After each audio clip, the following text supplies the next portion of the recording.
Hello, peer mentors, and welcome to online module number 4. This module will prepare you for all the things you need to be successful as a peer mentor. We will go over what your duties are, share tips and information known only to campus student leaders, and help you prepare to be successful throughout your Term 1. One easy way to get started in preparing for your role as a peer mentor is to review your position description. The position descriptions were put up on the job board way back in January, February when you applied, and was sent to you again when you were sent your offer letter. Please take time to review the position description again before September. This will really help you understand the entire scope of your role.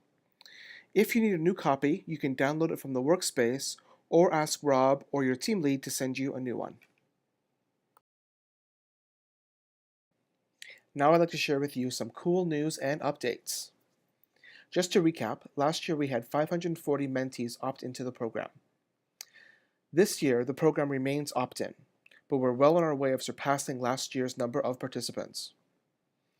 This year, we're expecting a total of 2,761 new to UBC students, which is our largest class ever. This brings the campus-wide total up to over 9,700 students, which is absolutely amazing. Something new that I'm quite proud of is the creation of our UBC 101. This is an online Canvas course that all new students will take to help them prepare for life at UBC. All of you will be invited to review UBC 101 once it goes live. You'll have access to this amazing resource which will both help you as a mentor and also provide you with the information that your new students are getting. Lastly, I have big news around email. This year you can go ahead and use your Gmail accounts. You don't have to create an alumni email address unless you want to. This is a change in our policy around confidentiality. This makes it much easier for us to send mail merges once again. I do recommend that you create a professional separate email to keep your peer mentor work separate from your personal life. I also recommend that you start to check that email at least once a day after you get your list of mentees. Of course, we still have an obligation to uphold confidentiality.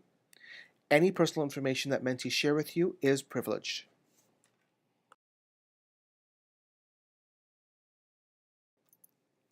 Last year, we received some excellent feedback about the Peer Mentor program.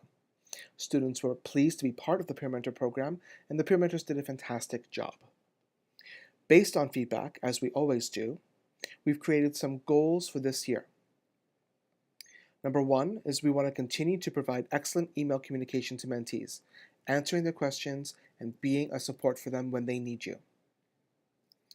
We also want to provide information about the campus resources, and that includes sharing those tips that only you as a successful, experienced student in their faculty can share.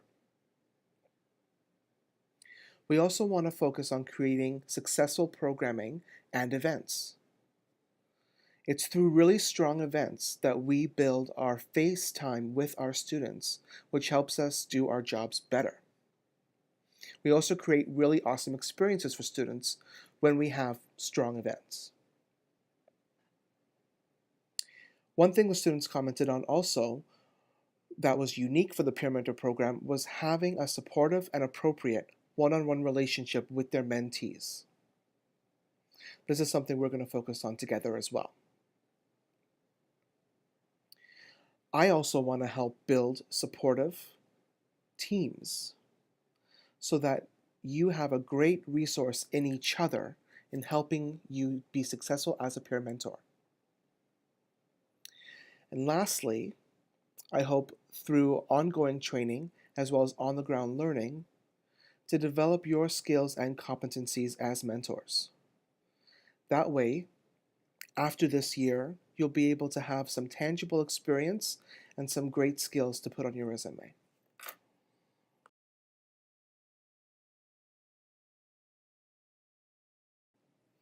During the summer, your main duty is to enjoy your summer time. Relax, earn some money, do whatever it is you need to do to prepare for your academic year ahead. As a peer mentor, it is important you return to campus ready to be successful yourself so you can role model that for your mentees. However, there are a few to-do items that I hope won't take you too long, but will help you get ready for your role. First off, please try to complete all the modules, including Module 4, by Monday, August 20th. After you've completed all 4 modules is when I'll send you your list of mentees. Spend just a few minutes looking at the workspace online. There's files and resources there for you which will help you understand your role better, and they'll come in handy later on in the term. Also, please send me your Peer Mentor profile and picture for the Peer Mentor website via the survey. This will be your mentee's first introduction to you before they meet you in person on Create Day. Also, after you complete Module 4, you can start to draft your first email to your mentees. When you're ready, send that email out to your team. Have everyone have a look at it and offer you some feedback. Your team leads and Rob can also help you craft these emails if you're stuck. After you've sent your emails to your mentees, offer to answer any questions. Hopefully they'll respond and you'll start to build a relationship before you meet them on Create Day.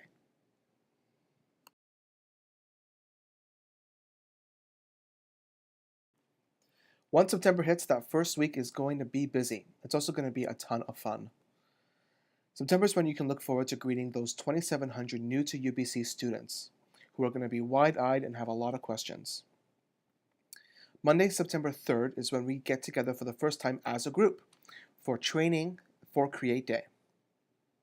Training starts around 9 a.m. and goes till about 3 or 4. There'll be coffee in the morning and lunch is provided. We'll also learn everything you need to know for Create the very next day. Create Day starts pretty early at 8 a.m., but don't let that discourage you. It's going to be a fun and filled day that leads you right up until Showcase at 2 o'clock. Wednesday, of course, is the first day of class. It's also the start of our Week of Welcome. We're going to have all kinds of Week of Welcome events planned throughout Wednesday the 5th to the 8th. One event that I want to point out in particular is a student experience panel. This is something you might want to share with your mentees. It's a panel of experienced OLs who are going to talk about their experience as students. It'll be a great opportunity to answer all kinds of questions as well. On September 8th, we'll get together for in-person team training. This is where you'll learn all the things you need for the rest of your time as a peer mentor. It's going to be a great day, and we're going to collaborate with the collegiate crew on some of the programming to double up and also get to meet them. We've also planned a team social for 3 o'clock. This social is meant to be a celebration of all that we've learned and all that we've done this week. It's going to be good, but no spoilers until then. One other thing I want to put the bug in your ear about is you might want to plan your very first social with your mentees for this week or shortly after. Getting together with your mentees face-to-face as soon as you can after Create Day is really important. One, for building that relationship, and also for creating some positive experiences with the Peer Mentor program. It's up to you to be as creative as you want and make that social as fun and as exciting as you want. Anything that you think is going to attract people from your program. You can plan this social on your own to keep it small, or plan it with your whole team to make it a bit bigger. It's up to you. You will have budget for this program, and I encourage you to brainstorm using our Facebook group and as well as using your team lead on what that social can look like. If you have any questions, feel free to let me know. Once that first week of September is done, your monthly requirements for the program look the same. I encourage you to attend at least one Developing Mind session each month. The purpose being that you develop your own skills and experience in developing something that you actually want to go to, but also to invite your mentees to come with you. This engages them in on-campus programming and also gives you an opportunity to check in with them face-to-face.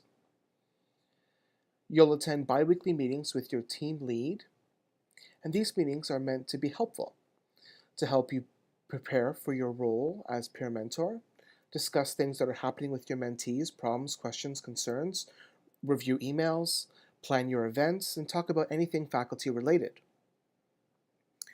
On the weekend, you'll send in a check-in email to your mentees, offering a few tips and tricks for that week, as well as offering your support and encouraging them to reply back with any questions or concerns that they have. You'll also complete your weekly log for the week prior so that we can track how your mentees are doing and overall.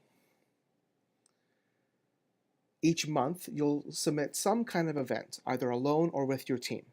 This event can be either academic or social. As long as you've done at least one event a month before December, you are good. And there's also going to be all kinds of optional opportunities to get involved through the Student Experience Office. These will come up throughout the semester, and I'll keep you apprised of when they are. Again, totally optional, usually pretty cool and fun.